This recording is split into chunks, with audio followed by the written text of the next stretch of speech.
Olá, Demari para Mares, iniciando mais uma semana de muito conhecimento e informação trocada com você aqui.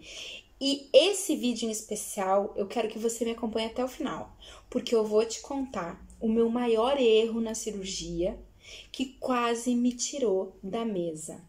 Então não perde. Senta que lá vem a história da Mari. Quando eu comecei o meu processo de escolha das cirurgias plásticas, eu pude escolher a que eu ia fazer. Eu comecei pela abdominoplastia, porque realmente era uma coisa que me incomodava. Logo em seguida eu fui para as pernas e de cara eu já tive a oportunidade de fazer a minha cirurgia do quadril, que realmente era a cirurgia que eu mais queria fazer. Por quê? Eu sempre fui uma mulher de quadril grande e quando eu emagreci, eu não conseguia sentar nas cadeiras sem que as laterais das minhas pernas caíssem, a pele excedente caísse. Então esse era o meu maior sonho. Meu maior sonho não era nem o silicone como a maior parte das mulheres deseja, né? O meu maior desejo era de verdade fazer a cirurgia do quadril. Quando eu fui conversar com o médico, para a gente então conversar sobre o pré-operatório e todas as questões, ele me trouxe muito presente todas as questões que eu teria que enfrentar. A questão da gravidade, porque como a cirurgia, o corte, ele é preso para cima, a gravidade puxa tudo para baixo, a gente sente um pouco mais de dor. A extensão do meu corte, que foi o corte maior que eu tive, ele foi do cóccix, passou por toda a minha circunferência e acabou no meio das minhas pernas. Então eu tinha que ter muito presente que deitada seria difícil, sentada ficaria difícil, de lado, de bruço, de qualquer forma ficaria difícil a minha recuperação. Eu tive que lidar com todas essas questões no pré-operatório. Para quem me conhece, sabe que eu sou uma pessoa extremamente dinâmica, eu faço muitas coisas ao mesmo tempo. Na época, eu tinha muito trabalho e eu queria deixar tudo perfeitamente em ordem, eu queria deixar as minhas clientes todas organizadas, a minha casa limpa, tudo.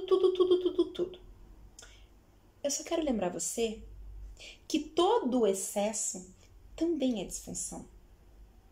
E aqui eu quero te pedir licença para abrir uma particularidade que hoje, com as minhas lentes ajustadas, eu consigo observar. Querer ser uma super mulher, querer ser a pessoa perfeita, a esposa perfeita, a irmã perfeita, a filha perfeita, é disfunção. Isso só te gera mais problema. Tá ligado diretamente ao problema de autoestima, que hoje eu consigo detectar facilmente na minha história. E por que eu tô te falando isso?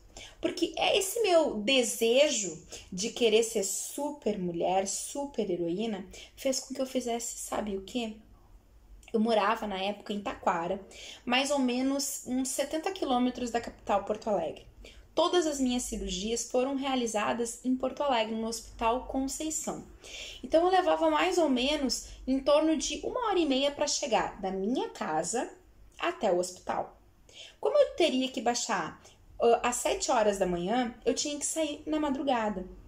Então eu teria que sair, na pior das hipóteses, às 4 horas da manhã da minha casa, pra gente ter tempo, porque afinal de contas, na estrada, tu tem que avaliar um tanto de coisas. Sabe o que eu fiz? Não apenas naquele dia, como na semana toda, eu trabalhei quase que virada a semana toda para dar conta de casa, deixar tudo limpo, organizado, como se eu não pudesse ter delegado funções.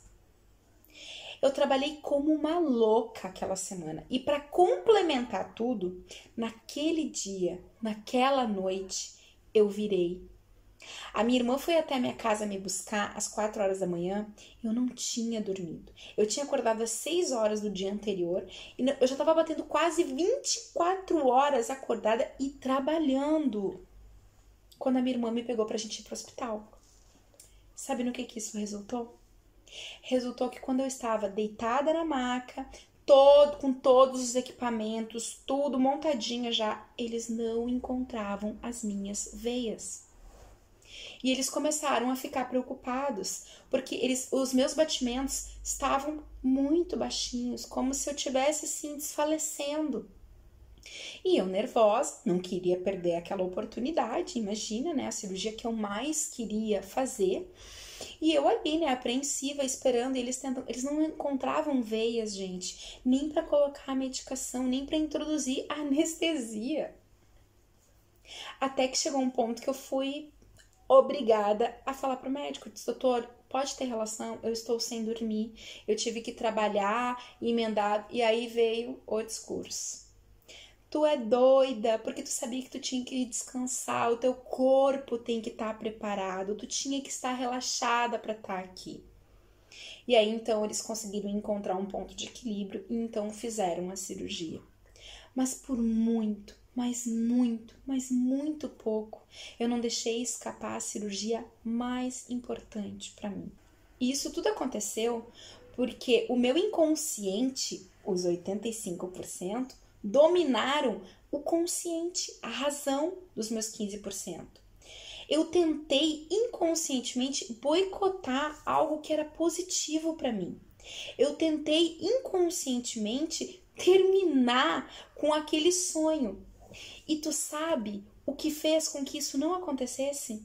Mesmo na época, eu não tendo a visão que eu tenho hoje, o conhecimento e as lentes da minha vida ajustadas como eu tenho, o fato de eu saber aonde eu queria chegar, o fato de eu ter definido a minha meta, o fato de eu ter aquilo como um alvo certeiro, isso fez com que toda a minha inconsciência não ganhasse sobre as minhas ações e as minhas decisões.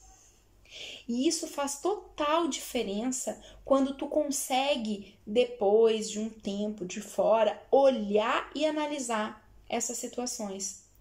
Quantos boicotes você tem feito na tua vida que tem te tirado de momentos especiais na tua vida?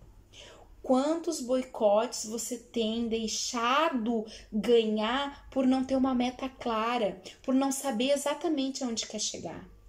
Não é que a gente vai eliminar os boicotes, não é porque a gente vai trazer uma consciência que a gente não vai mais se boicotar. Isso não existe. Somos seres humanos. Mas quando a gente consegue entender, a gente traz para consciência as coisas e a gente tem metas, a gente tem objetivos, as coisas acontecem. E isso não é mágica, isso é física quântica, isso é o poder da tua decisão, o poder da tua ação.